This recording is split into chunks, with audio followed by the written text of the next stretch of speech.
NCP থেকে পদত্যাগ করেছেন দলটির জ্যেষ্ঠ যুগ্ম সদস্য সচিব তাসনিম জারা। শনিবার তিনি পদত্যাগের ঘোষণা দেন।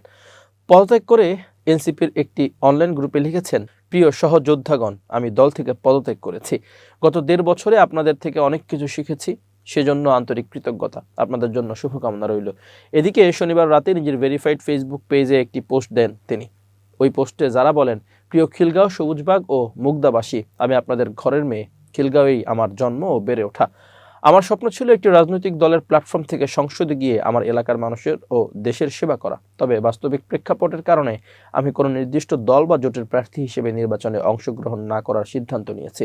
আমি আপনাদের এবং দেশের মানুষকে ওয়াদা করেছিলাম যে আপনাদের জন্য নতুন রাজনৈতিক সংস্কৃতি গড়ার জন্য আমি লড়ব। পরিস্থিতি যাই হোক না কেন, আমি আমার সেই ওয়াদা রক্ষা করতে দৃঢ় প্রতিজ্ঞ।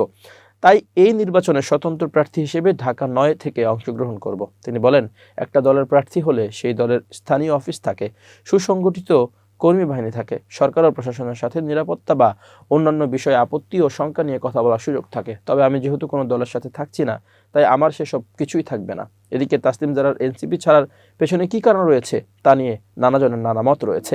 গত বৃহস্পতিবার সন্ধ্যায় হুট করে এনসিপির কেন্দ্রীয় কমিটির শীর্ষ পর্যায়ের 6 নেত্রীকে ফেসবুকে একটি ছবি আপলোড করতে দেখা যায়। জামাতের সঙ্গে আসন সমঝোতার আলোচনার মধ্যে যে ছবি জন্ম দেয় আগ্রহের। জানা গেছে, সম্প্রতি দলটির আহ্বায়ক নাহিদ ইসলামের বাসায় এক বৈঠকে অংশ নেন এই 6 নেত্রী। বৈঠকে তারা প্রায় চূড়ান্ত হয়ে যাওয়া জামাত এনসিপির আসন সমঝোতা নিয়ে ভোট দেন, তুলে ধরেন নিজেদের মতবিরোধের কথা। একটি সূত্র জানিয়েছে, নারী নেত্রীদের শীর্ষ পর্যায়ের কয়েকজন জামাতের সঙ্গে জোটের বিষয়ে সরাসরি বিরোধিতা করেছেন। বৈঠকে তারা জামাতের সঙ্গে জোট হলে একযোগে এনসিপি থেকে পদত্যাগের হুমকি দেন। এই নেত্রীরা বিএনপির সঙ্গে জোট বা এককভাবে নির্বাচনের জন্য চাপ দেন নাহিদকে। এ সময় তাদের জানানো হয়, বিএনপির পক্ষ থেকে এনসিপিকে আসন দেওয়ার কথা হলেও তারা ব্যক্তিকেন্দ্রিক ছাড় দেবে, দল হিসেবে এনসিপিকে নয়।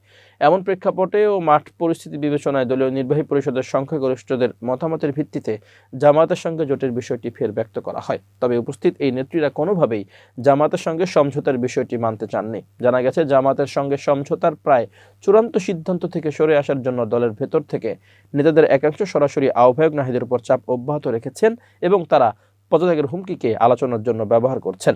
শুধু এই 6 নেত্রী নন, এনসিপির একটি অংশ জামাতের সঙ্গে সম্ভাব্য জোট নিয়ে নেতিবাচক বার্তা দিচ্ছে এবং তারা কোনোভাবেই চান না এই জোট হোক।